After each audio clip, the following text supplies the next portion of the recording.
servicing the existing town. All right, good evening. Welcome to the September 9th edition of the Community Development Advisory Committee. Roll call, we have all members here, but member Wendy is absent. Approval of agenda. Recommendation that September 9th, 2025 Community Development Advisory Committee meeting agenda be approved as circulated. Councillor Pelkman, seconded by Brad. All in favor? Carried, thank you. Any declaration of pecuniary interest this evening? Seeing none, we'll need approval of the minutes. Community Development Advisory Committee meeting minutes approved as written from June the 10th, 2025. Need a mover and a seconder, please. Councillor Pelkman. Councillor Wilsey. All in favor? Carried, thank you. Reports of committees and departments. Recommendation that the reports from committees and departments be received for information. We'll do that first. And mover and a seconder for that, please. Councillor Palmer and Councillor Pelkman. All in favor? Carried, thank you. 5.1, Progress through Partnership 2025 list of projects updated. Good evening, Director. Thank you, Chair. Again, this list is just here for promotional purposes. If you know of any groups or organizations that would like to participate in or have an idea of a project, please, by all means, share our contact information. We'll be glad to have a conversation with them. Questions, comments? Okay. 5.2 registration update. 5.2.1, let's start with the camps, and we'll go to Paul Lattimore. Thank you very much. We set another all-time high. We had 1,858 registrations this year. And I think the cool number to share, I mean, have other ones that I could, is that that's 92% capacity of what we offer for spots. And I've been a part of camps for, I'm not gonna say how many years, but a lot of them. And I have never seen, like, our camps have gotten to a spot that I've never seen before. Usually your capacity rates are somewhere in that 70 to 75. So I don't know if I'm getting feedback because I don't have, I'm too close there. Thank you. That's great for the recording, I'm sure. Yeah, is that better? Yeah, I think it's a little better. Usually that 70-75% capacity rate is your target that you aim for. If you can hit 80, you're really happy. So I'm just sharing that 92% is fantastic. So that's 1,858 out of what I have there, I want to say 2,020 spots. So really, really cool. Pretty close to last year. Last year was 1,852. So for numbers, so we went up a whole 6 campers. We're hitting that plateau now, unless we're going to look to expand to a different spot or expand the current spot.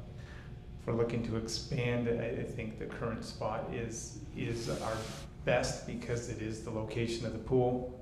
No secret that that's a huge draw for families, especially parents, but we have discussed the options of looking to expand into Mount Bridges as well. Whether that's something that we continue to pursue and look at for next year, we can, but that would be the only way that I see us start to hit that incline again. I think we're hitting that plateau, which is great. I think we're serving the community really well right now. Any questions about camp? I mean, so I got to put a kudos to the team, to Kaylin, was our camp director, and the team. It was a hot summer. You'll see that when I tell you the pool numbers. And those kids, I say kids because they're all like the age of my kids, but our camp counselors and leadership team really pushed through a tough year. I mean, they're hot days, kids biting, kicking, screaming, right? But just to share, paint a wonderful picture of why do they keep doing it. We had a staff training meeting last night, and a lot of the camp counselors have transferred over to being our recreation staff as well for the fall.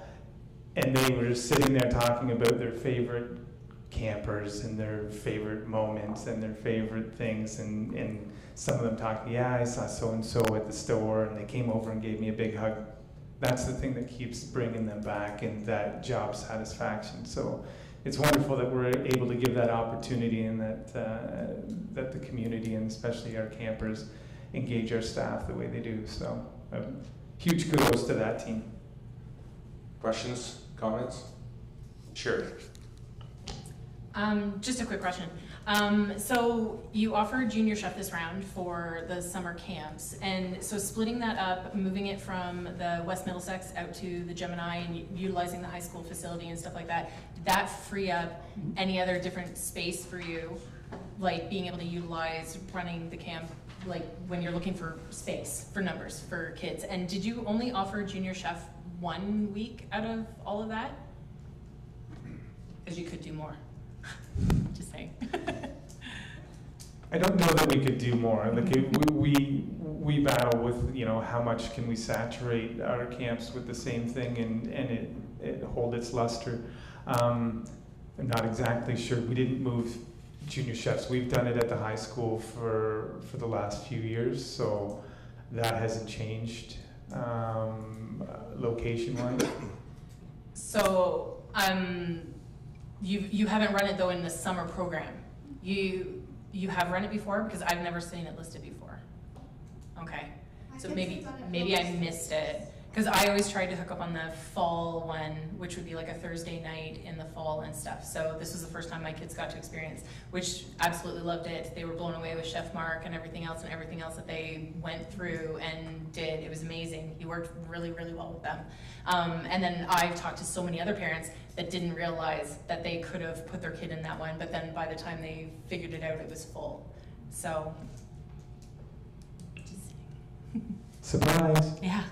Again, it's something that we have looked at, whether we would do multiple weeks. Give you an example, we had a week of ice come available this year that was unexpected, and our hockey camps fill up in, did it even take a week? I don't know that it took a week to fill up this year, so we're like 45 minutes. 45 minutes, yeah. So we threw an extra one in, and we had a hard time filling it. So, I mean, and we had a few weeks, I think, before that happened. Now, I mean, a lot of people have their plans there. I think if we'd have had that at the beginning of this of registration, it probably would have filled as well.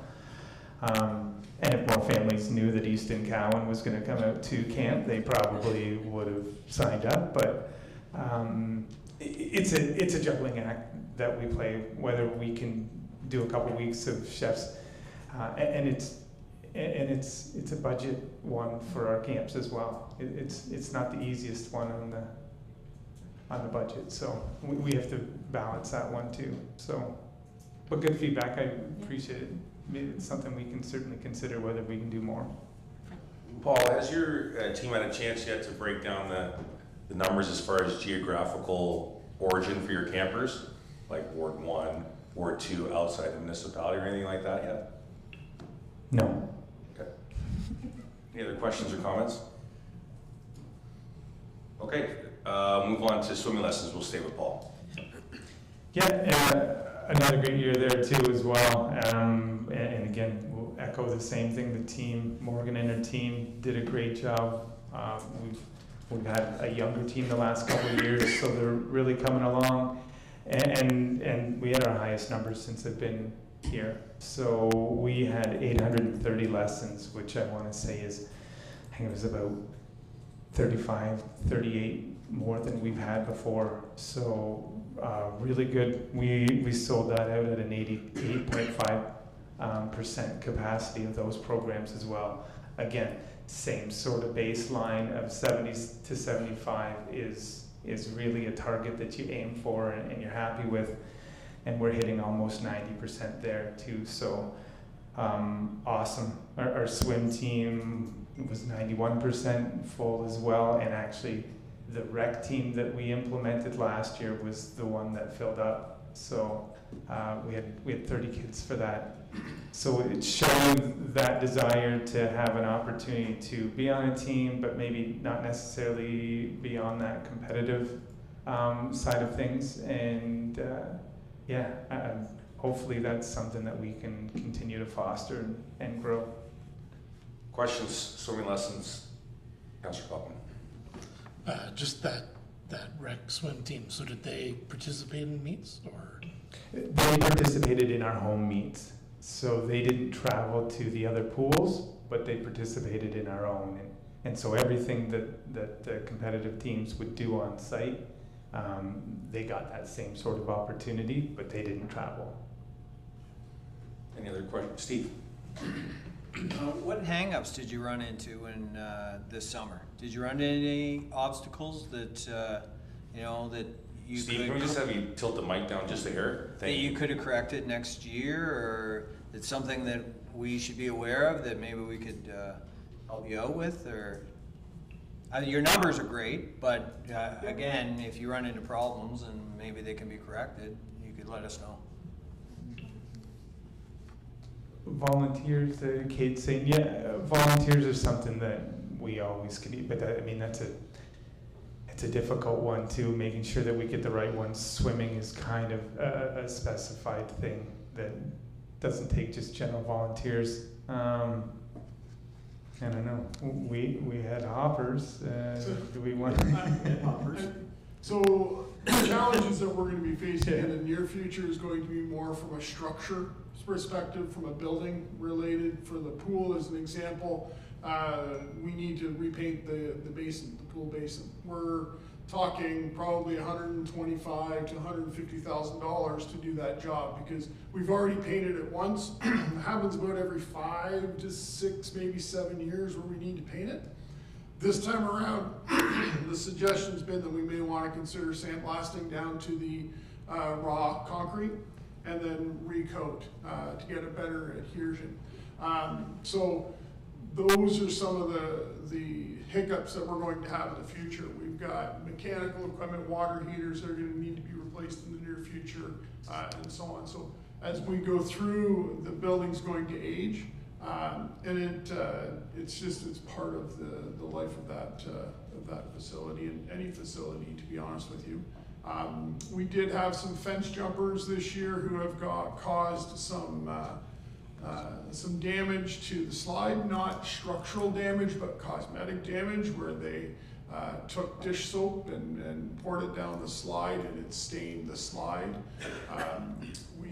So there will be a request in the capital budget looking for some additional security cameras to provide some greater security, and understanding that security cameras are after the fact, but at least it allows us to potentially apprehend those that are jumping our fences and so on. So again, it's primarily going to be capital costs that are going to be our hiccups in the future. The one other thing I can share that we continue to struggle with is we're at capacity with our space, and it's again that same juggling act I was mentioning to Sherry about programs is how we maximize our space and allocation, because the popularity of programs like Aquafit continue to rise, and finding spaces to offer the program and not eliminate lessons is where we're working. So if we had another few lanes, I think we could add a whole bunch more, but that's not something that's going to happen. So that's but yeah, we continue to tinker with scheduling to see where we can provide programming and make sure every group gets a chance. But that's probably our biggest struggle now is accommodating everybody that wants to come. So, because I don't have numbers, I won't have them until we have a final report on our swim programs, because the majority of them are a drop-in and walk-in programs, because I'm going to say we're probably about 7% online for registration in those programs, and we had a ton of public swims and Aquafit and lane swims this year, like the most since I've been involved with the pool, so, which is great. Any other questions or comments? Steve? Just one more. When you hire the staff, are they already trained? And if they are, did they come up through our training program at the pool itself? So kind of hiring internally or externally, or how does that work? Yeah, no, thanks. That's a good question. We really do work on our retention of keeping the staff we have and building our team through our programs. So our swim programs start from little kids all the way up to the bronze programs. And then once you complete your bronze medallion, then you can do your Life Saving Society and you can get certified that way. So everybody needs, all of our guards need to have their NLS certification before they can be a lifeguard. So I would say, I'm guessing at the numbers, but probably 3/4 of our staff have come up through our programs and done it with us. So, yeah. Thank you, Steve. Any other questions or comments? So, Director, yep. Chair, if I could just go back to the question that you asked about residents, Ward 1, Ward 2. We don't break it down through Ward 1 or Ward 2, but we do have information on resident versus non-resident. So last year, 2023 and 2024, 2023 we had an average across all of our programs, 81% of registrants were Strathroy-Caradoc residents, and in 2024, 87% were Strathroy-Caradoc residents. So we do keep that data. We have the ability to draw that out. One of the items that came up at a recent council meeting is we'll be looking at creating a residents first registration process for our rec programs and summer camp and swimming lessons. So we'll open up registration, for a week, maybe 2 weeks to Strathroy-Caradoc residents only, and then open it up to the broader public to allow for our residents to have first access. Appreciate that. Were those numbers that are combined, Director, or were they just camps, or were they just swimming lessons, or? So, sorry, it would be for the entire season. So our school programs, winter camp, or winter, spring programs, summer camps, fall, Okay. Thank you. Any other questions or comments? Okay, thank you, Paul. Let's move to the market update. We'll go to Kate Totten. Oh, is it Paul for the market? Okay, Paul, sorry. I'm just going to suggest that we defer that because in new business we've got 6.1.3 will address the market, so we might as well just do that all together. Okay, everyone okay with that? Okay, let's move to program coordinator. I believe we stay with you for that, Paul? Yeah, just going to give you an update that Trista Osborne is our new recreation program coordinator. She started, week 3, 2 now? Yeah. Didn't bring her out for you to meet because she's got a whole bunch of stuff to do right now and still getting her feet wet. So having her concentrate on that before we subject her to this group. We'll bring her next month and she'll be ready for you. Yeah, I want to actually make a quick comment. As far as conversations with me with your soccer program, she's been very good at communication and making sure that we're good to go with the playoffs. We started playoffs this past Sunday, so from my view, she's off to a good start. So let's move to new business special events, and Kate with Meet Strathroy-Caradoc, please. Yes, so Meet Strathroy-Caradoc is coming up on October 15th. So this will be an event at Caradoc Community Center that's similar to a newcomer's night. Right now we have 37 local groups registered to participate, so it'll be kind of like a trade show set up where people can come and they can see what the community has to offer. There's no charge for these community groups to participate, so if there's someone who hasn't registered yet, please do. We really want to showcase all the great things that make Strathroy-Caradoc a great place to live, and this is an opportunity for people to come and see all of the things that go on. Yeah, so that'll be October 15th from 5 to 9 at Caradoc Community Center. Any questions or comments specifically for this event, Councillor Pluckman? Just a comment that I think I was about roughly half the markets this summer, and there was a fair bit of conversation from the new people that stopped at our booth about the fact that you guys were doing that. So good idea. Any other questions or comments regarding the Meet Strathroy-Caradoc event? Okay, we'll stay with Kate for the night market. Yes, so we've had 3 night markets so far this year. We've had 2 so far. We had May and August. September is coming up on the 20th. The 2 summer markets were great. We saw awesome participation from market vendors and the community. So our upcoming market is the Campus and Culture Night Market and Art Fest. So we've collaborated with the Right Place and with the Downtown Strathroy BIA. So we have 4 different kind of performance areas happening. It's not the standard 3 musicians at Frank and Front Street. We've got a lot of performances and interactive things like there'll be a salsa dance lesson from 5 to 6, and then salsa dancing from 6 to 7, and then we have a drum circle that everyone is invited to be a part of. And then we've got performances from local groups like Dance Factor. The Right Place will have ukuleles. There's I think 40 ukuleles, so come pick one up, see if you can play. And then we're going to have a glow party. So we're going to do a kids glow paint party with water guns with neon paint. And then when the kids leave, the adults can have a turn if they'd like. And I have confirmed that it is water soluble. We'll spray it off the road at the end of the night. Rob's very concerned, but we are okay. So that's our September 20th night market. I'm very excited for it, and happy to collaborate with the Right Place and with the BIA. Night market, questions, comments? Okay. Strathroy Downtown Market update. I have Director Lilborn and Kate for this one. Kate? Kate will start again. Rob, are you able to share your screen with the PowerPoint? PowerPoint didn't make the agenda because the summer student McKenna left. She went back to school, and we're very happy for her. But I miss her a lot. So Downtown Strathroy Market 2025 update. So the next slide there.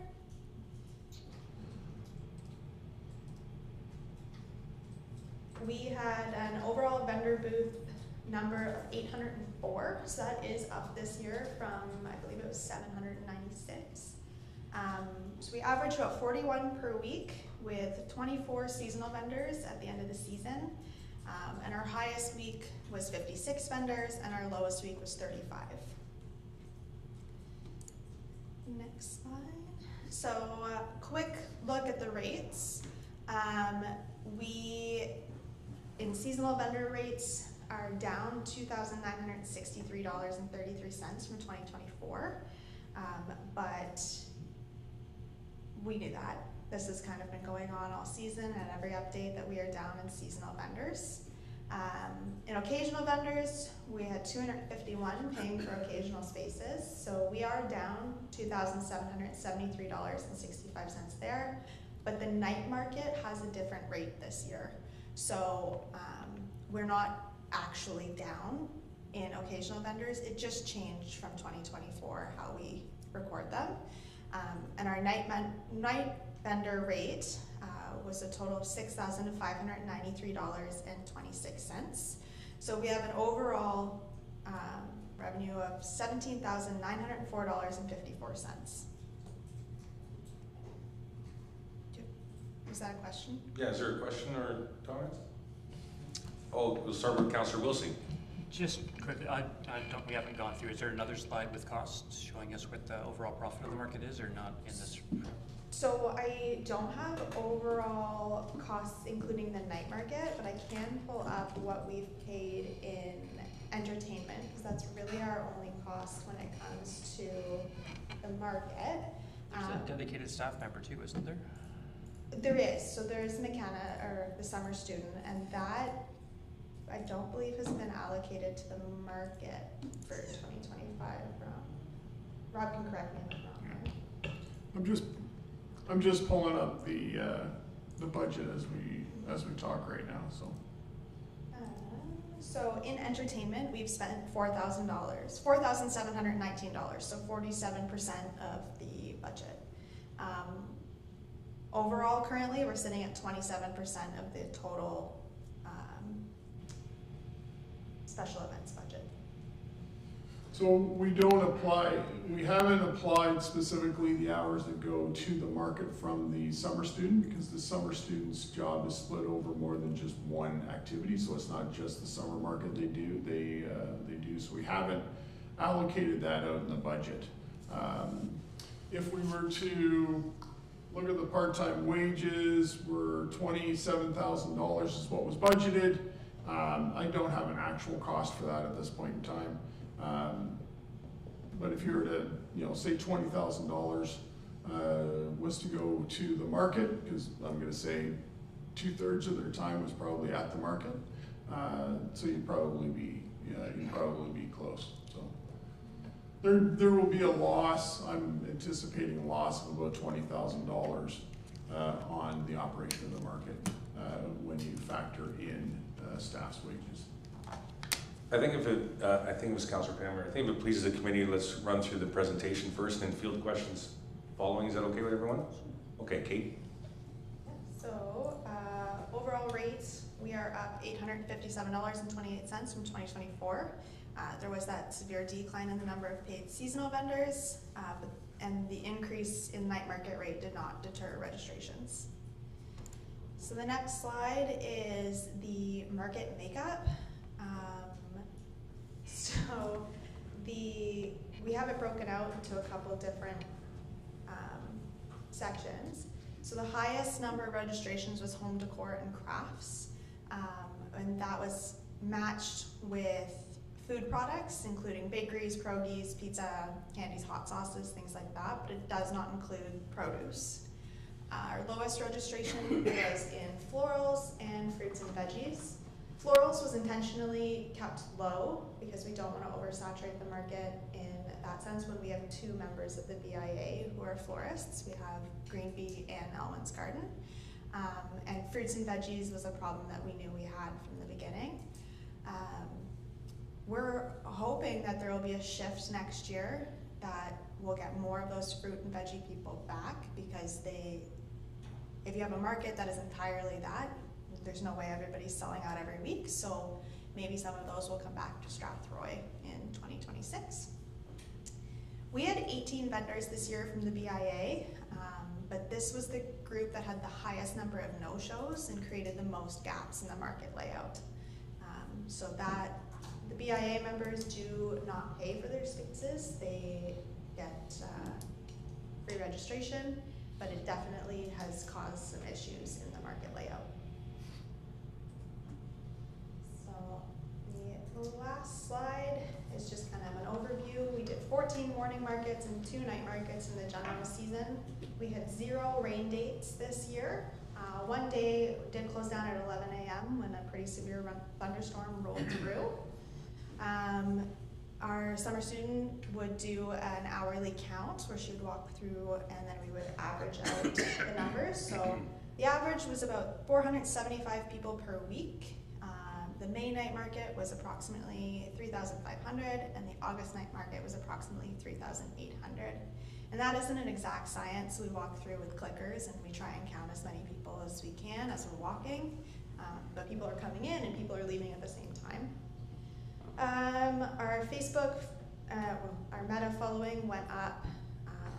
Facebook went up to 5,600, which is an increase of 200 followers in 2025, and our overall Meta reach was 292,104 views so far. And then the last slide is just options for 2026, which there's a report going to council on Monday, September 22nd, and that includes the options. So what we discussed there. Yeah. So staff have pulled together a report with regards to the market for Monday's council meeting. There are 4 options in that report for council to review and have conversation about. One thing that I would like to mention, and it may not have any bearing on the conversation here today, but I think it's important to note that the Ontario Ministry of Tourism, Culture and Gaming, which is our ministry, it has created a model, and it's called the Tourism Recreation Economic Impact Model. And it was designed with, to capture what the overall economic impact would be for the province of Ontario. So it's really, really simple to use. You just input your attendance numbers, and it spits out what the economic impact is for the province of Ontario. We estimated over the 14 markets that we had approximately 7,000 people. That brought in an economic impact for the province of Ontario of $2.9 million.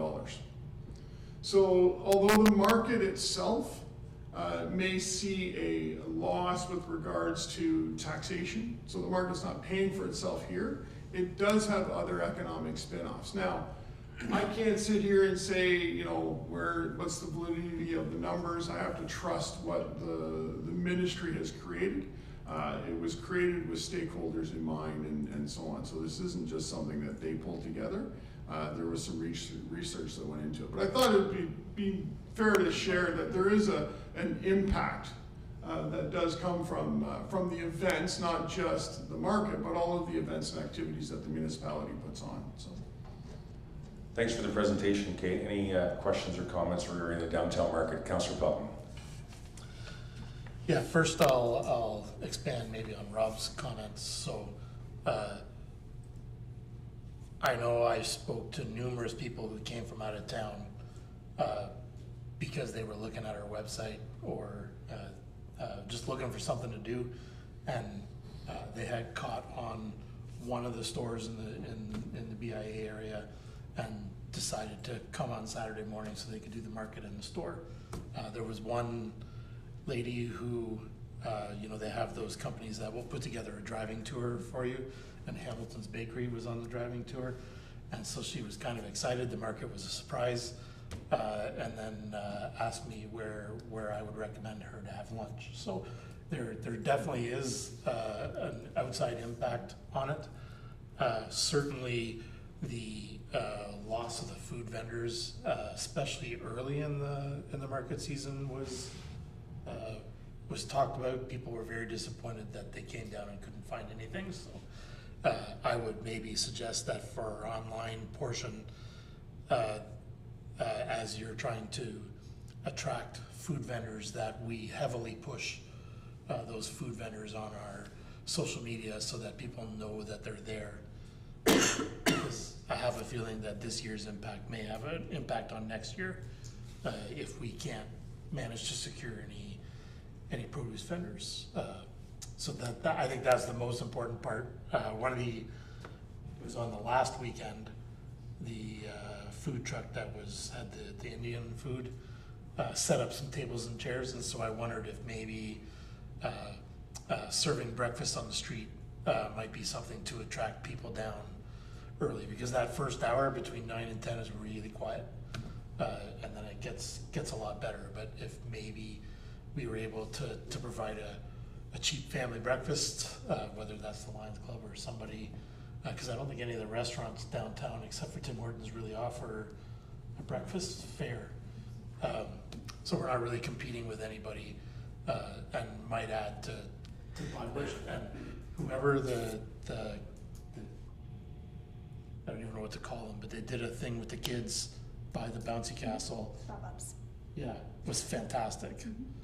Man, if you could get them down there every week, that, like, if my kids were that age and I knew they were going to be down there every weekend, that would definitely be something I would try and bring my kids to, because families had a lot of fun and she had fabulous energy. So, yeah.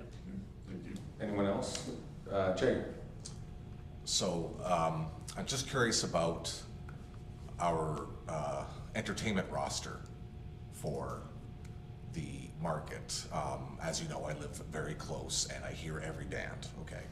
So I was wondering if would there be, are these sort of booked on a weekly basis, or how far ahead are you booking? And do you have a lot of no-shows? And if so, are you folks sort of cognizant of the type of music that may or may not be played in the morning? Have you had any comments about that music? Because sometimes, I'm a musician, I could take whatever, but there were some bands in that morning that were like, okay, I don't necessarily think we should be hearing Sweet Child of Mine right now, but Yeah, just my thoughts on that. The band that you are referencing, what they actually filled a spot because we had a no-show. They are 17 years old and they wanted to get out in the community. This was the only opportunity we had for them. We missed Ribfest and Hometown Festival and those pieces, but they came with an eclectic playlist. So, but the feedback we got was awesome. I don't know if the 9 to 10 a.m. crowd enjoyed it as much as the 10 a.m. to 12 crowd. But yes, so we do generally have a list of musicians that we, they're all local and market style. Most are acoustic or quieter, those kinds of pieces. That's what we aim for, but this year we tried out this crew of young guys, and I think they were great, but I understand what you're saying. Yeah. Well, you're hitting me right in the nostalgia feels as far as a 17-year-old band. Yeah. But okay, well, thank you. I appreciate that input. It was their first time performing. Yeah. And I think if you're a market goer coming off the midnight shift, Guns N' Roses fits perfectly at 9. Councillor Pelkman. Yeah, I was down at the market that weekend, and out of all the performers, they had the largest crowd. They had the largest crowd, and that was probably the quietest weekend of the whole summer. And I thought they actually did great. Even the church beside me, they were very appreciative actually of them and of the talent that those kids had, because they were pretty damn good. You know, they had obviously put in a lot of practice, and the minister from Compass was saying that, you know, in the absence of those kids doing that, what are they doing? And you know, they're obviously rehearsing a lot, but they definitely had the largest crowd by far. Probably could have been maybe a little quieter, but if the sound bounces around like crazy. But one of the comments that was made to me is you know, these kids would do fantastic at Hometown Festival. You know, that is a perfect venue for them, and probably Ribfest too. We want to create those opportunities for youth, right? To get out there in the community, and then, you know, whoever saw them at the market might book them for something else or have them somewhere else. But yeah, they, of all of the musicians, they made the most money in tips. So people were going into the bank and taking out 20s to give to these kids. It was pretty cool. Councillor Pammer. I was just going to say that with the night market, your collaboration with the BIA and the Right Center, I think that's a really good idea, and I wonder if that is something you've considered of doing more of in the future. Like, you know, not trying to do this all on your own, but are there other groups we could be collaborating with to make the market stronger or more diverse or more appealing? So the BIA actually collaborates on all the night markets with us. Okay. So this is the first time we have the right place. If there's other people who want to collaborate, I definitely welcome them to come forward. We do have somebody in Mount Bridges who wants to collaborate for a night market next year. I was just thinking even like Saturdays, you know, collaborating with some other groups for the Saturday ones to maybe just change it up a little bit, a different perspective, a different input. I just want to branch off Councillor Pelkman's comment to Kate, because obviously you do a fantastic job at the market. You have the pulse of the market. I'd like to know your thoughts on the decrease in the produce vendors and what you're thinking behind, maybe why. So there's a couple reasons. The first is our rain policy, which Rob and I have discussed, and there are options to maybe look at changing that. It requires us meeting with the insurance and pieces like that. So that's something that could be looked at for 2026. The other thing is that we're not a farmer's market. So to be considered a farmer's market in Ontario, you need 51% of vendors to be produce or producers. So to do that, I mean, on an average week with 41, that means we would need 21 of them to be produce vendors, and that's a lot. So we have a big footprint of a market. Could we have a smaller market and have more produce? Absolutely, but I wouldn't meet any of the targets set for market revenue if we did that. So to have a curated market like that, we'd have to lower our expectations, and unfortunately, the costs associated would not lower. So it's kind of those pieces there. Thank you for taking that question. Councillor Pammer.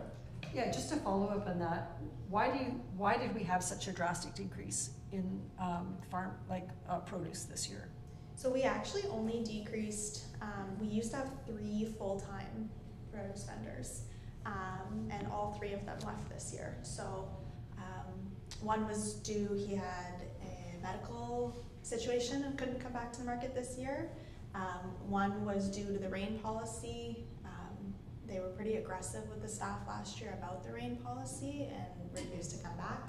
And then the third was a similar situation in which they wanted to go later in the fall, but we just didn't have the interest to keep the whole market going through the fall. Any other questions or comments? Steve. So taking a look at the decline and how, if you had one thing that you could do to stop that decline, and you could ask of us to do that for you, what would turn the numbers around to make this vibrant market again without continuing loss of vendors? Because as I see it, it looks like it's dying off, and it's not due to you. So it's not due to your effort or staff's effort or anything like that. It's due to people not people in general, but vendors not coming and then people not coming. And I see this as a downward spiral. So my question would be, what would you do to stop this downward spiral? And if you could get one thing from us as a group, what would you ask of us to make that happen in the reverse direction? First, I really appreciate you saying it's not our fault, because we do, like, social media is really pushed, it's the fault of the municipality and the staff, and it's not. This summer, to see a student get up every morning at 5 a.m. to go in and run a market every Saturday, I didn't want to do that when I was a college student. I wasn't going to do that. So to see our staff do it every week and do it with a smile on their face it's been incredible. I don't know if there is a way for us as a municipality to create a vibrant market without it becoming a loss to taxpayers. So my suggestion would be to develop a community board, a board of volunteers, something that kind of makes it so that there's friendly faces reaching out to farmers and producers that already have that connection. So if there's people in this group that already have connection with farms or with producers, that they could suggest that too. It's a little bit different than me calling out of the blue and being like, hi, it's Kate from the municipality. Do you want to come to our market? I don't have that relationship already developed with them. So I think if this group collectively knew people and could extend an invitation to them, that would be helpful. So yeah, that's Yeah, follow up, Steve. Yeah. So do you think there's too many rules and regulations governing this that make potential people that would come and sell their produce at this market, do you think it turns them off to go somewhere else that's a little more lenient or a little more easy for them to actually do their setup and that market run that way? So I could see if the municipality is doing it, that you have to abide by certain rules due to your liabilities and stuff like that. And is that red tape then limiting the potential of your market being vibrant? I think, Director, you want to jump in on this one? Yeah, if you wouldn't mind. With regards to, we have regulations that we have to follow. Do we need to be the enforcers of those regulations, and there are groups who do those enforcements? Kate and I chatted, one of the concerns was the rain policy. So that is something that we think that we can massage around a little bit, that becomes a little bit more palatable to some of those other vendors, okay? So there are some things that vendors have said to us that we're looking at and seeing how we can manage differently. So in short, to answer your question, yes, there are regulations, and yes, we can work around them. We would never break a regulation, but it's not something that we would sit there and maybe we don't need to be the heavy in that respect, if you understand what I'm trying to say, right? There are regulations though, like the health unit comes, she comes for the first market and then she does a few surprise visits through the year. So when it comes to selling of food, we're very cautious about that because if one person is not following those regulations, that would shut down the market for everybody.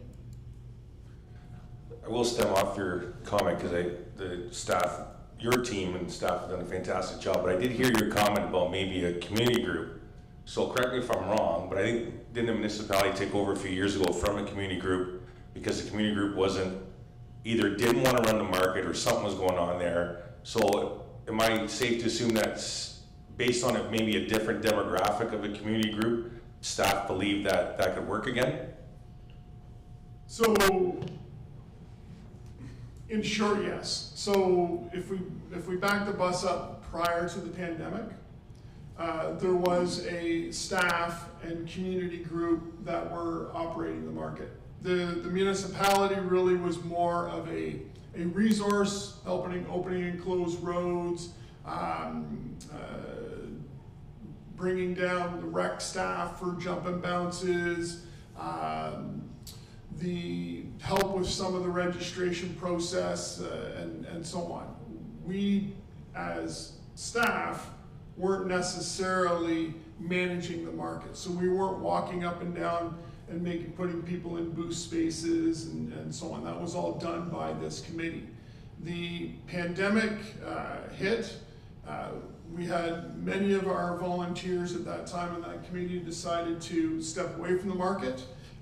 And that's when it became, the committee became the director of finance and the director of community services and 2 volunteer committee members. And that was a lot of every weekend, Bill and I on the street for 2.5 years dealing with the market during the pandemic. Once the pandemic ended, we came to council with a report, I want to say it was in 2021, and that the staff asked if we should take over the market based on the success. The direction was to take over the market with a group. Well, the group really disintegrated really quickly, and in any efforts that we had to gather more volunteers, we weren't successful. So it was just staff then moving forward, trying to keep the market moving forward. Is there an appetite now for community members to come forward and maybe look at our past, the history that we have in running the successful markets with a committee? That's possible. That will be one of the recommendations that will be coming forward to council on Monday night, along with 3 others. So there are those options. So it was successful. It did work. 2020 hit. 2020 hit, and like many other things, things changed. Volunteers started to erode, but. You know, I don't know. There has been, and Kate can contest to this, some input or dialogue with some community members who have shown an interest. Thank you. Any other questions or comments? Brad? Thank you, Chair.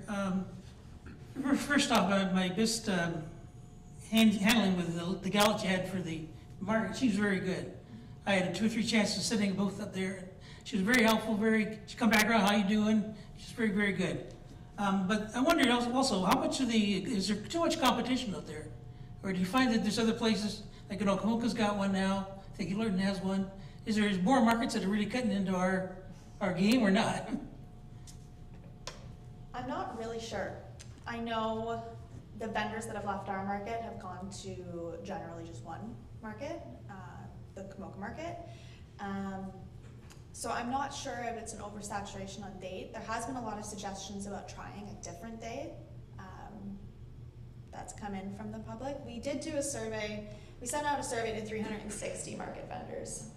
This is my 4th market season, so we sent it to everybody from the last 4 seasons.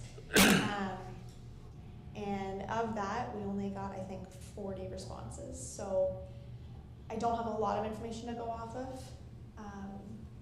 But most of them haven't said they left for a different market. They've said that, you know, they've closed their business or they just don't do the same thing. So I don't really have an answer on that one. Thank you, Brad. Any other questions or comments? Okay, last one, Steve. Yeah, I just have one in general. If everybody here thinks that maybe we're putting in a lot of effort and not getting a lot of gain out of it.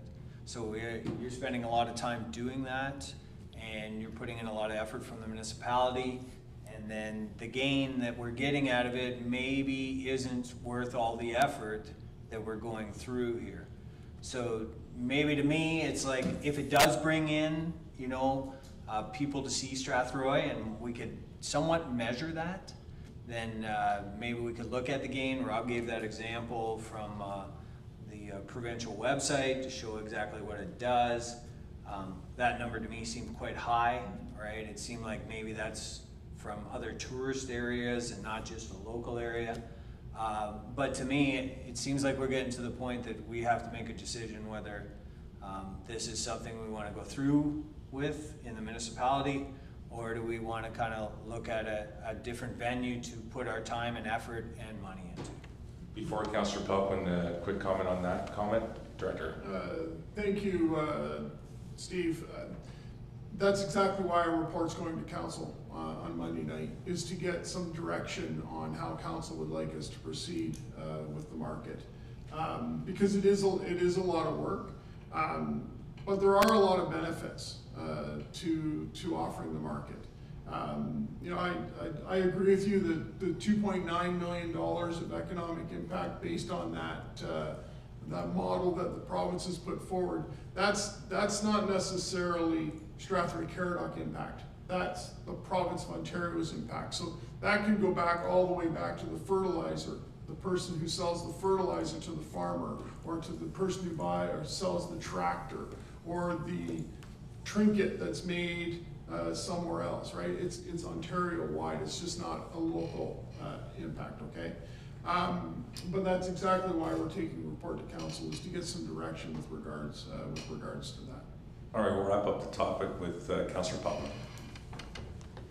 I know Councillor Pammer. Oh, sorry, I didn't see you. Too. We'll go with you and then Councillor Pammer. All right, so first off, I actually take some offense to the comment that it's we're wasting time, that we're wasting staff's time. We're not. The market is still a very valuable piece to our community. It goes way beyond what's being purchased from the vendors in terms of new people moving to town, and there's a substantial amount that are coming down to find out what happens in the community. Every weekend I was at the booth, I talked to people who were new to town and were trying to figure out their way around town and what they can do and things like that. Does it need to be tweaked? Yes, it needs to be tweaked. I think the addition, if we could secure even 2 or 3 food vendors, would add significantly to the number of people coming down. But if I was a vendor downtown, even at the lowest point, you know, you're bringing 500 people in front of my storefront, that's an advantage.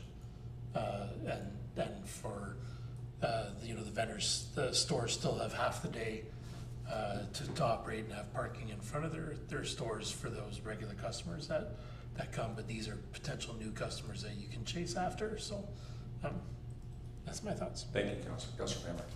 Yeah, much along the same lines as Steve. I think that there is huge benefit that isn't quantifiable, and that's the problem with things like this. We can't always quantify them or measure them, right? But things like, you know, that young band that we were just talking about, you know, their first opportunity, the great response, how we're gonna, the community feedback they got, and how we then encourage that group to, you know, you see so much socialization happening down at the market.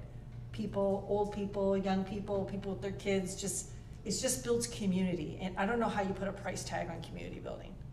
You can't. At some point, you know, if you have something where your community is gathering and people are happy and it's positive, then there's a huge value on that, you know, is difficult to quantify, that's for sure. Like, you know, like anything else, could it morph, could it be better, could it get changed, could it get revitalized? All those things happen with events, and that's a normal cycle of events.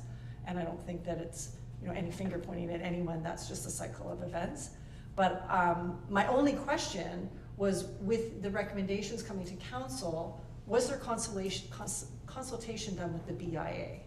Because they are a major stakeholder in the market, because it is on their storefronts, it impacts a lot of their businesses. So was there consultation about what you're recommending? Did you have consultation with the BIA? I did not have consultation with the BIA with regards to the recommendations. The recommendations, majority of them remain on the street. So that's the consultation that I would have had with the BIA. I understand that the BIA is currently happy with the market on the street, from what I've been hearing. I haven't heard otherwise. There's always one or two that would rather not see it on the street, but primarily the majority of them are happy with it. The difficulty with the recommendations is, and consulting on recommendations, it's how we present that. Because if I'm talking to people outside of the, I don't want people outside. What I want to say is, I don't want, if I'm writing a council report, I don't want people on the street knowing what the council report is before council knows what the report is. Because then things start to get a little out of control. So we try to write the recommendations that aren't going to negatively impact everyone. The 4 recommendations, I think, are solid. They still show that the market is viable. So even except for one, because one recommendation would be discontinue the market, which is always an option. Not sure it's not one that we've recommended. All right, really good discussion. Oh, did you want to? Yeah, just to speak on Sure. consultation with the BIA. We didn't, obviously, as Rob said, talk about this council report with that. But it has been offered in the past if they wanted to take over the management of the market, if they wanted to be involved. It would have been the previous BIA board if they wanted any involvement, or if they wanted to take it on or anything like that, and there was no interest there. So in that process, we came to the agreement of offering those free BIA spaces, and they all got the email. Almost none responded.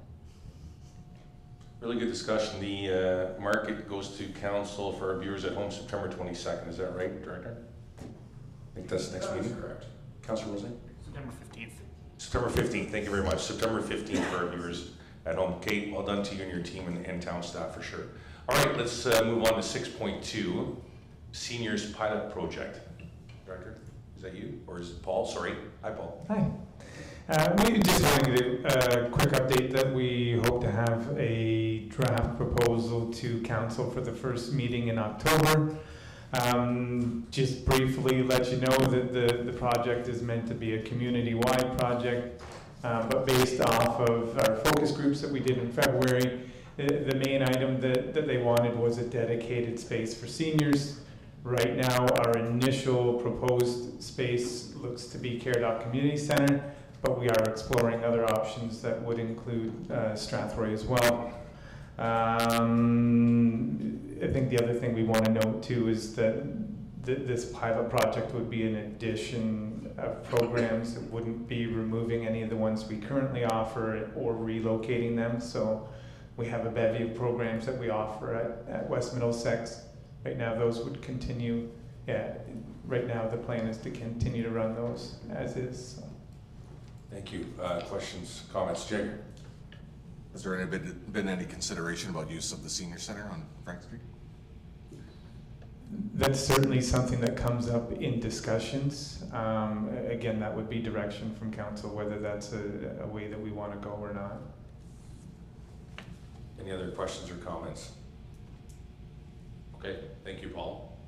6.3, excuse me, recreation program guide. Is that Paul? Yep. It's me again, hi. Yeah, I don't know if that's gonna come up on the screen right now.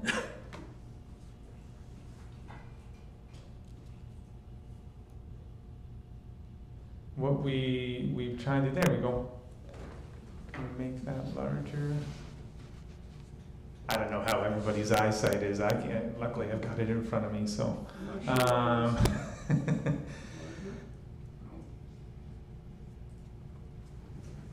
That's what you got. Okay.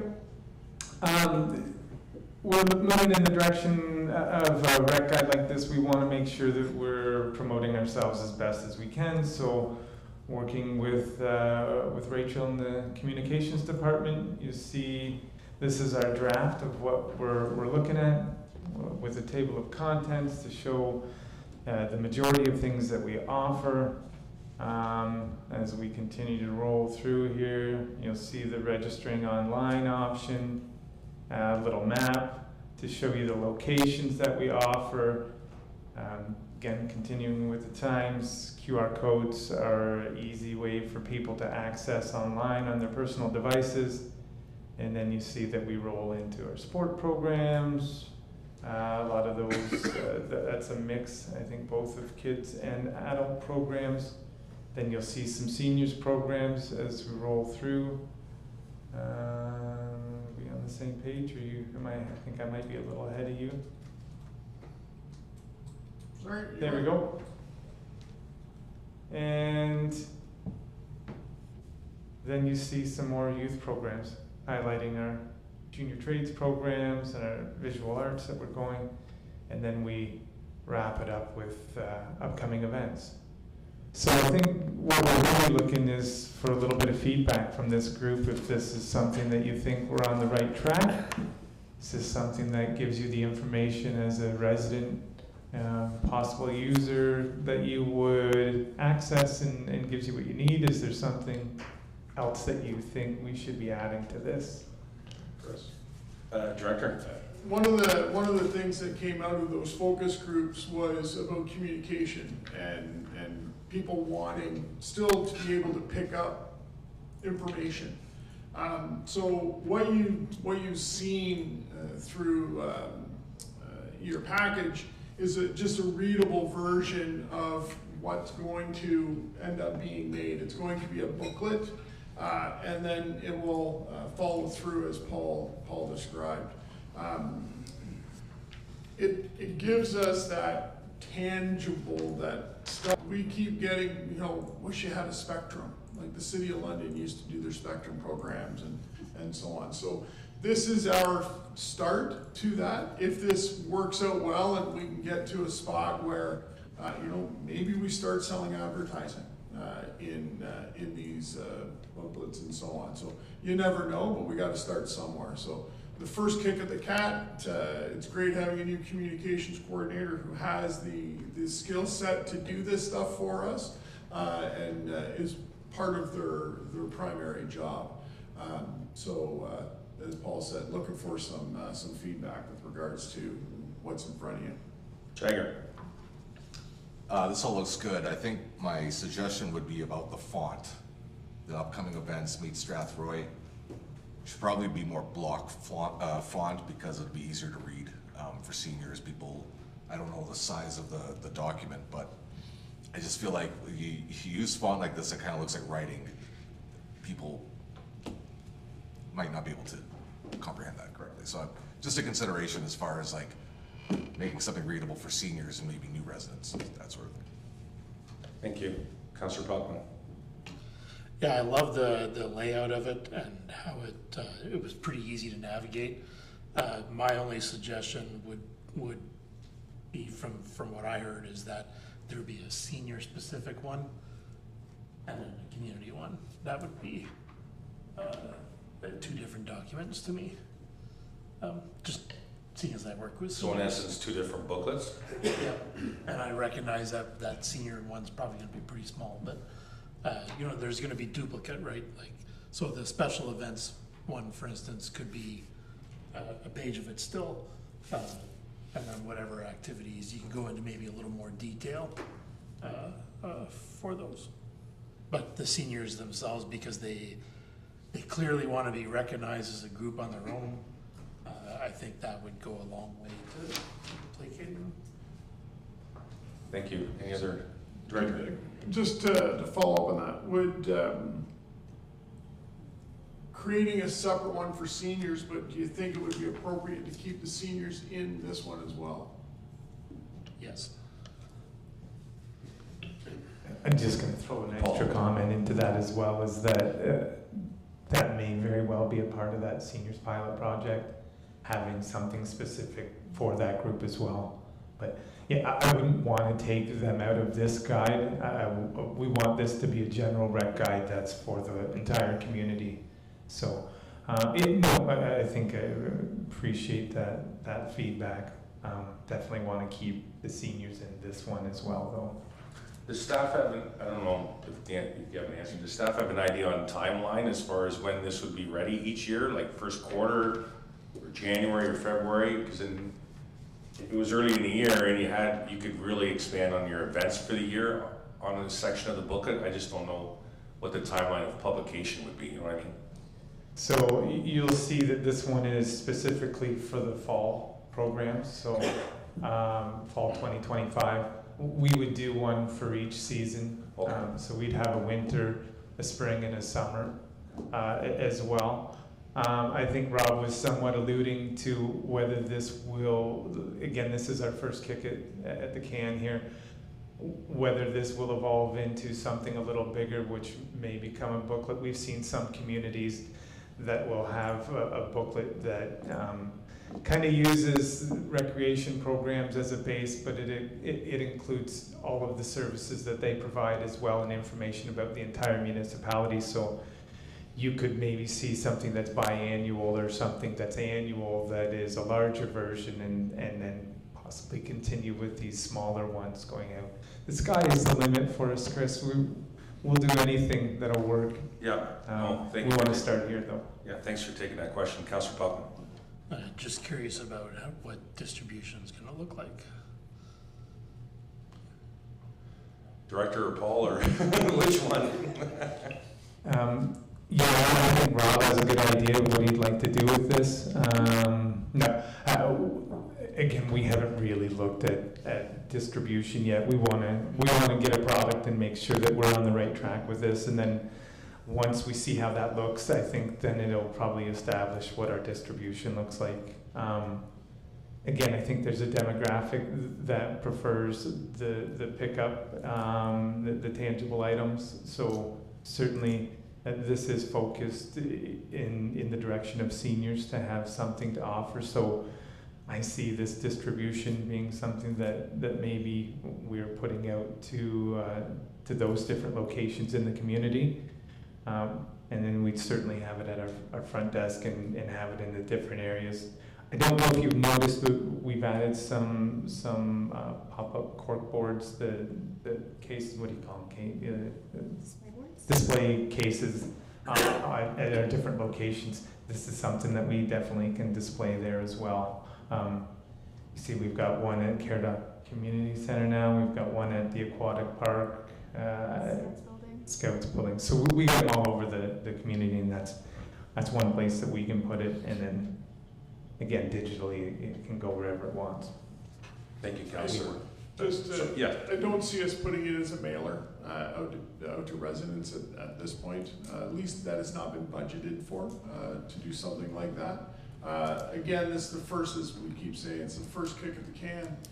If it goes over well, maybe that is something we look at doing if there's a really big response that they want this information. But we haven't planned for that at this point. So. Councillor Wilsey. Two things. One, looking at just on page 5 of the pickleball, I'm glad to see the ages are 18 plus, so that means I can attend this year. Yeah, just for the side note. Previously I tried to attend, but I was told I wasn't old enough to attend pickleball. I'm over 18, so I'm good. My next question is with the rates, and I realize they're from our fee guide. There's a pretty big discrepancy between the drop-in rates and the full program rates. And I'm gonna specifically use pickleball because it's pretty obvious there. For 15 sessions, it's $226 per session to drop in, which is a little over $30 if you went to every session. But the one where you have to register for all of them in advance is $77. It's more than double. So I don't understand why the drop-in rate is half the rate of the full one. And then when I go farther down to the ages 55 plus, there is one that's offered on Friday and one that's offered on Thursday. Both have the same number of sessions, but one's $220 per time to attend and the other $775 per time to attend. So the rates seem to be all over the place, and I can't figure out why the drop-in rates are half of the full season rates, and I just don't understand that part. Paul? I don't have a formula as to how this has come together in our sector, but this is typical for what other places do. Drop-in rates are always cheaper. You usually can accommodate more people. Yeah, that's the way we use comparators when we do our fees, and we base it off of what the market shows and what other places do, and we try to make sure that we're consistent. So this is consistent with what a lot of places do. Just to go with what Councillor Wilson was saying, Paul, so the 55 and over, the Thursday, Friday, a lot of the price discrepancy, would that be based on the day of the week and the time of the day? So the Thursday is an evening session, the Friday morning session, obviously that's a variable. Yes. Oh, So similar to our non-prime and primetime ice, right? So daytime ice is cheaper than nighttime ice, right? So it's similar in that respect. Okay, thank you. Any other comments or questions? Follow up, Councillor Wilson, and then Steve. I guess just on that same one, like at the Caradoc Community Center, how are people paying for the $3 they're going to pay pickleball? Is there a staff there to collect that, or how does that work if they're paying every time they go there? I don't know if it's changed since I went last year, but when I went to Caradoc Community Center, there was somebody at the door collecting. But We have staff on site. there you go. Steve. Well, my question would be with that rate, and it looks extremely reasonable, are we offering that as trying to introduce something in that time period that we can get a membership to start coming, that rate could increase? Because to me, that rate maybe doesn't look like it would cover the cost of having a staff member there and running that facility. And I realize maybe at that time, if we don't do this, it's going to be dead space, which would be empty. But are we running it at a loss at that rate doing that type of thing? And again, if it's something we're building on, so we're offering that to try to get more people so that they constantly can come and get a membership, and then the rate can be more realistic of what the cost is. I was just wondering if that's kind of the game plan. Thank you. Paul? Yep. And I think I now understand your full question, Councillor Wilsey. The programs that you're seeing on there are 2-day programs. So I think there may be a little typo because this is still a draft. But we run Monday, Wednesday, and Tuesday, Thursday programs, same as we do in Strathroy. So the Thursday and Friday, those drop-ins are single days. The other ones are dual days. So that's why you're seeing that discrepancy. Does that make sense? Councillor Wilson? Yeah, that definitely makes more sense. But yeah, even still, when you run the numbers on the 55 plus and you look at the times that are comparable, we're still, even for the double day to the single day, we're still only 2/3 of the total one. So we're still running at like a 30 to 40% discount, even when you look at the 55 plus for the Monday, Wednesday with 28 sessions. So if you took, let's say that Thursday one, that $266 plus HST, which is $3 times 15 would be 45. If you doubled that, that would be 90. 77.14 plus HST. Yeah, and that's where with that one it makes sense, but I was looking down at the 55 plus. But anyways, it doesn't matter. It's At this point, it's just a brochure we're talking about, and these aren't on tonight's agenda, so. Paul, are you able, did you need Steve to repeat his question? Are you able to address, Steve, did you want to, did you have a question or was just a comment? No, it was just Can kind you of. turn your mic on for me, sir? Thank you. Yeah, it was just kind of a question on, looking at the rates, they seem extremely reasonable, but do they cover the cost of running the facility and having a staff member there collect something? Like, if they're collecting $30 worth of, change for the people to play, and it's costing us $60 an hour to have them there, does that kind of jive? And maybe it's just dead space, and so maybe you're trying to build a clientele that would come there so that eventually we could, be even or recover some of the cost. And I know Rob says that facilities run at a certain rate of loss, and that's to be expected. I was just looking at it, I was just wondering if that's kind of the game plan, is it building form or not? Thank you. Paul? Yeah, oh geez, sorry, that was loud. Yeah, when we run these programs, we can generally run high enough participation rates to make that worth our while, and run a pretty decent cost recovery rate. I don't have a number for you right now on that, but we also have this other piece that we provide service, and we're trying to recover costs. So it's something like Rob's already explained a little bit about the non-prime ice. In general, our cost recovery will never get to 100%, and we get way more when it's prime ice. But if we're not providing anything and not selling any ice at that lower rate during the day, it's the same as programs. If we're just going to leave that space empty because we don't think it's worth using because we're not making enough money, then I think we're wasting that facility, and we're not providing the service and the opportunities to the community. And again, those daytime programs are heavily focused on keeping seniors active and providing opportunities to that group. So again, I'll leave opinions to everyone else, but when I share mine, I think these programs, and yes, they are cost effective, but you will get people that think differently when they come to a pickleball program with me and ask them if they think that's a reasonable price or not. So some will say that's not as cheap as they would like it to be, but most think it's a good deal. Thank you. Yeah. Thank you, Paul. Brad? Thanks, Chris. I've had a little bit of experience with the senior games for the last couple of years of the 55 plus, and to give you an idea how we work it, I look after Perth, Huron, and Middlesex. That's a big area. But it's a $15 membership charge to register, and then you pay in each event whatever you do. Pickleball, for example, was $20.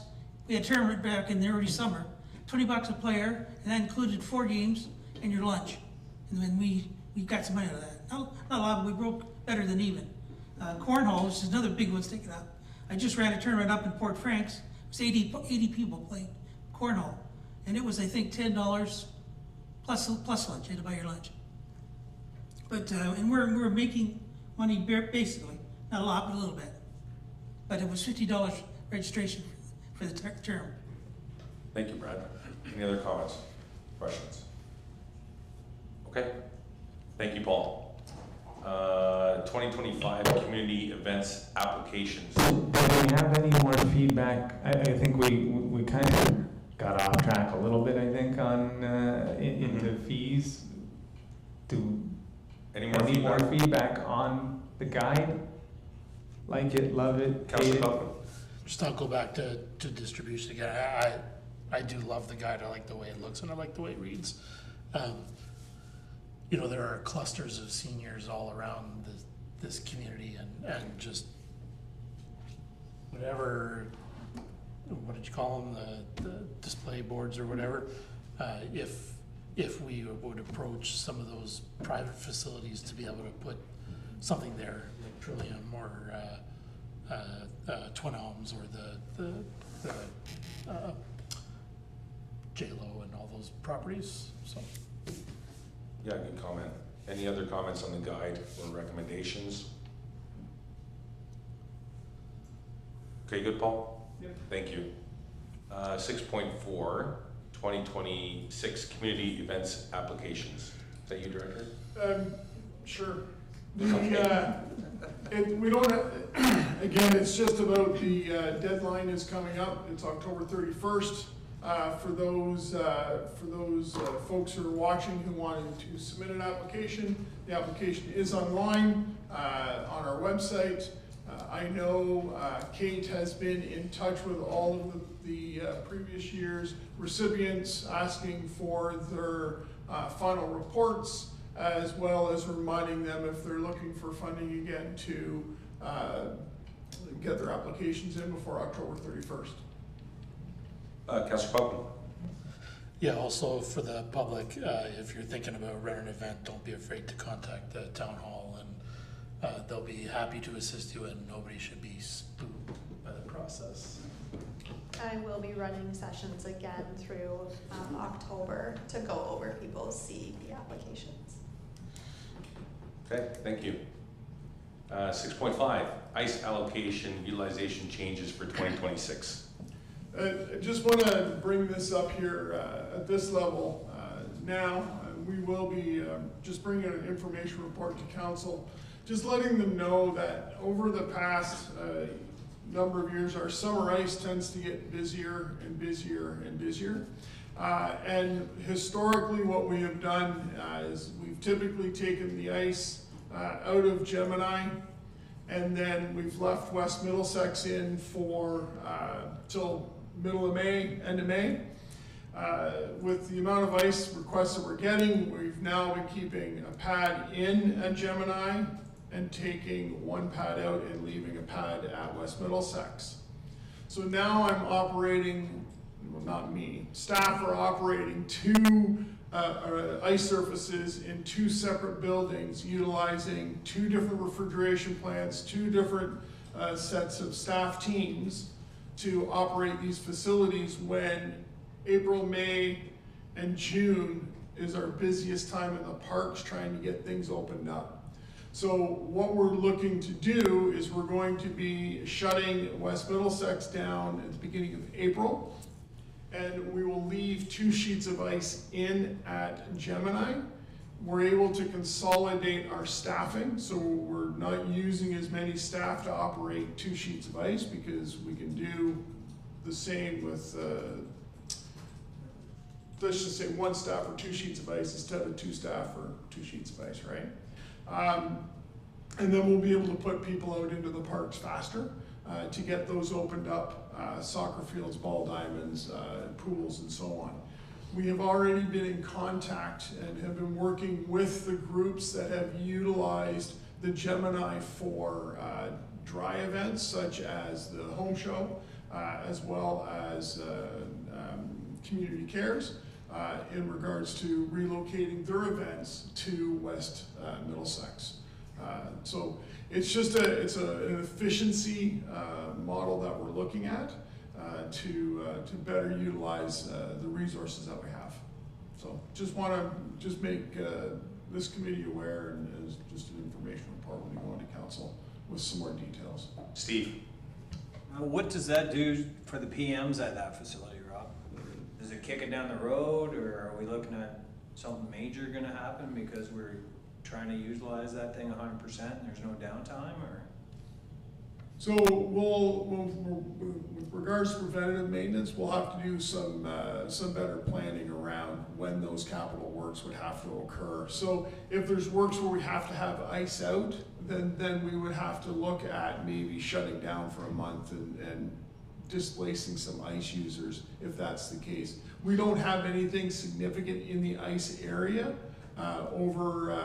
during those periods of time. Our preventative maintenance inside the refrigeration plant, if we're doing an overhaul or chiller repair, that kind of stuff, we can plan that to be done in the winter time, so we don't need as much of the tonnage that we've needed in the summertime. So it just becomes a matter of planning around those preventative maintenance aspects. A follow-up. Yeah, so then basically what you're saying is for those facilities, the reason you pull out the ice is that it saves us money because we're not running that facility at that percentage, right? It's not due to preventative maintenance or anything like that. It's purely an efficiency perspective for us. There is, again, there's always work that can be done when the ice is out. That's, you know, let's not kid anybody. But it's purely for our purposes right now. It's from an efficiency perspective. Everything from an operations, from a cash perspective, the expense to run two separate facilities, but it's also about getting staff and utilizing them where we need them more out in the parks in the early springtime. Thank you. Good questions, Steve. Any other comments or questions? Okay, thank you. Let's move to 6.6, project updates. And this is you. Oh, it's Paul. No, Darren. Welcome, Darren Downing. First time we'll hear from you tonight. Thank you, Chair.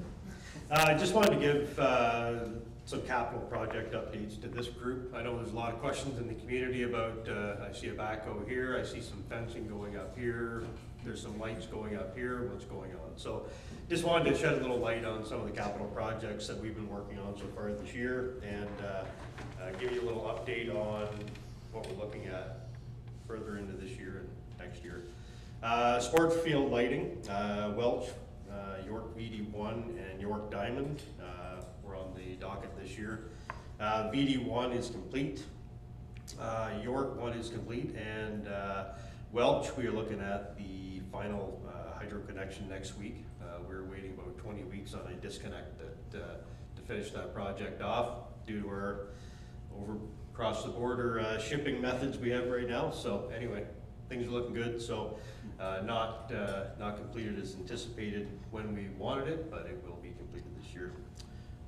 West Middlesex, as of this week, this past Monday, you would have seen site fencing up and excavation starting.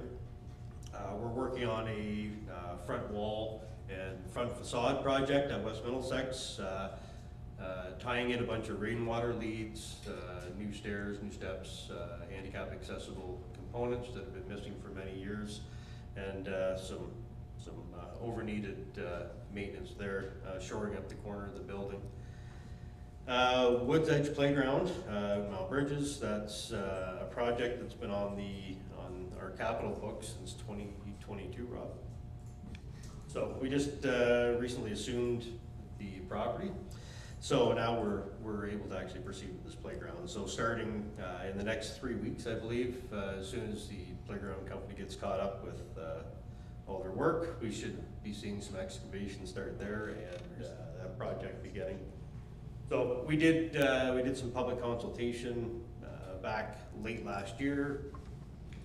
Took 2 sets of plans to the community over Mount Bridges in the surrounding area for them to look at.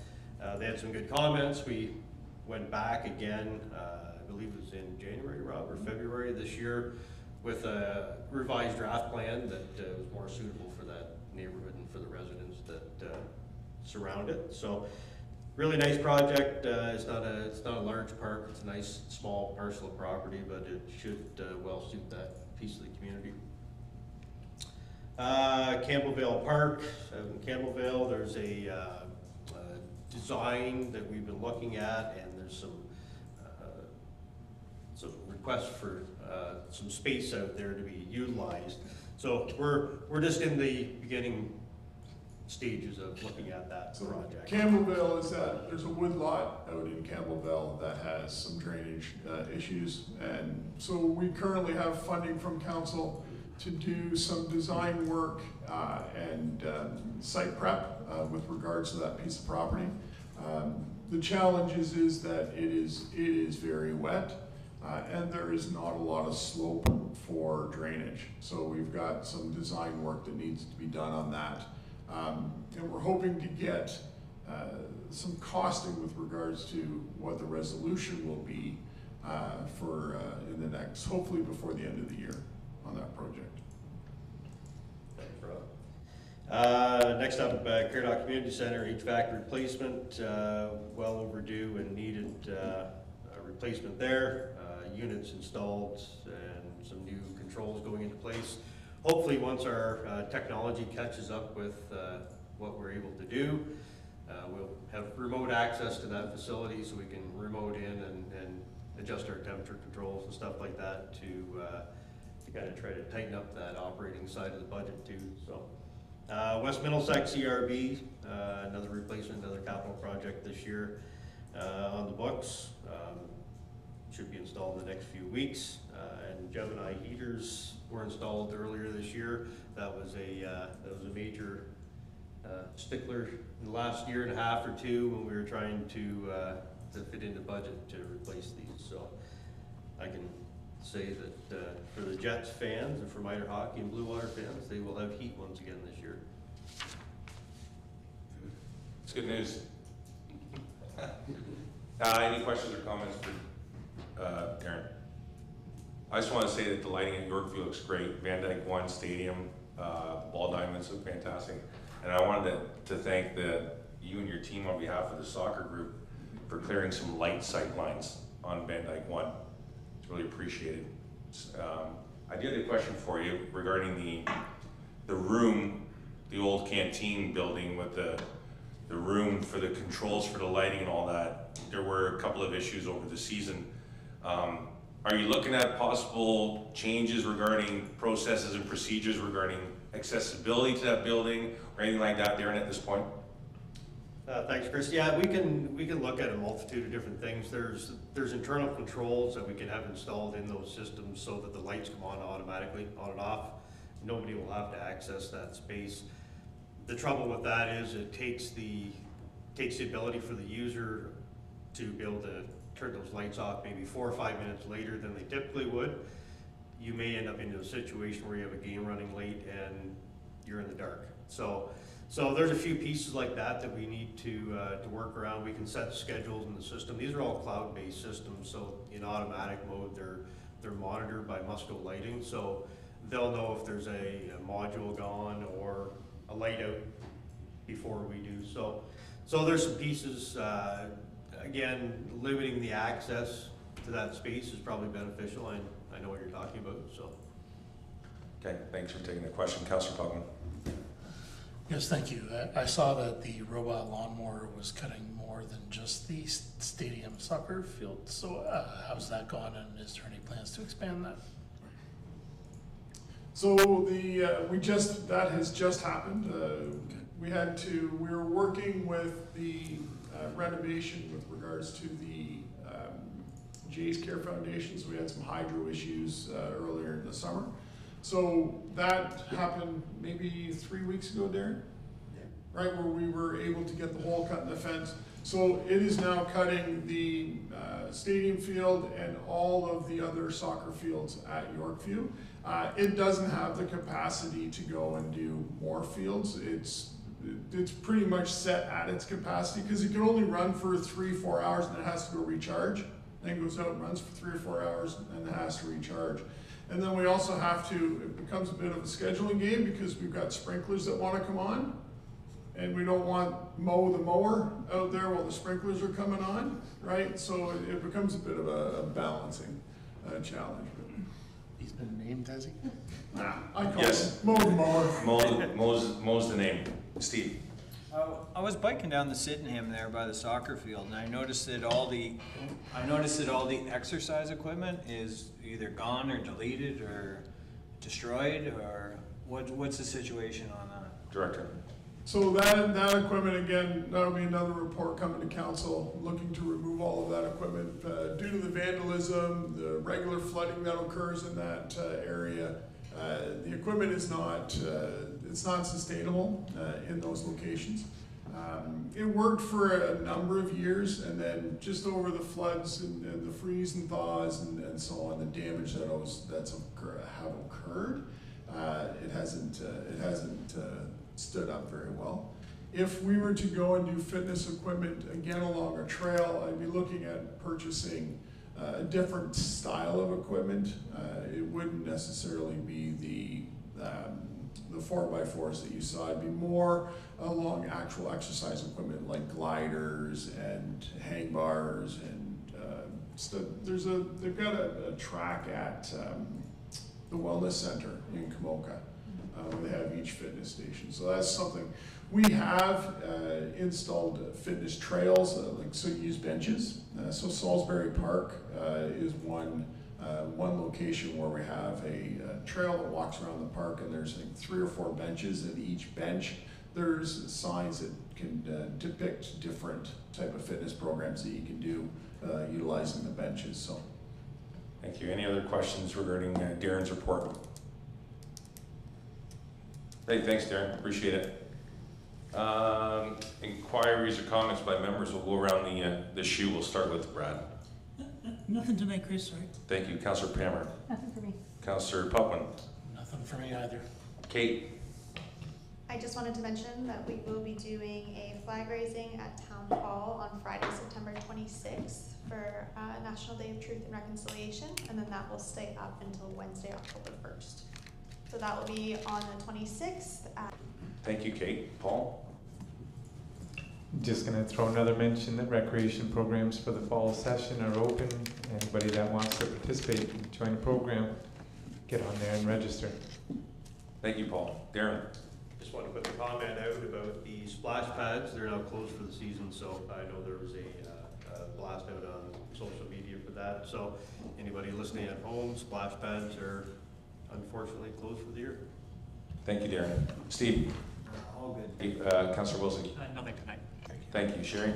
Nothing for me, thanks. Director. just a thank you to the summer staff who worked all summer long in, as Paul alluded to, some significant heat. But if it wasn't for those high school and college students coming back every year to help us run these programs, we wouldn't be able to provide what we provide to the community. So thank you for all their hard work. Thank you. Just a final reminder, night market September 20th. Correct, Kate? Okay. And you'll see that all over social media as well. Scheduled next meeting Tuesday, October the 14th, 2025 at 6 p.m. here in council chambers. And I'll need a mover and a seconder for adjournment. Brad and Councillor Pammer. All in favor? Carried. Thank you and good night.